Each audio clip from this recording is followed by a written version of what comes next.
Toys are playthings for boys only. What is your answer? No.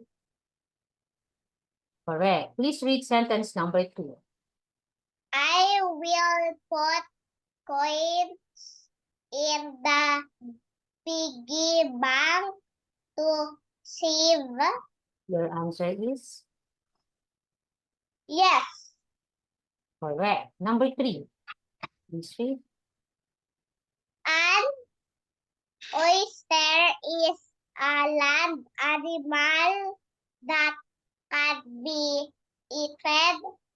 No. Correct. Please read number 4. The koi boy always wants to be one Alone. alone. Your answer is Yes, correct.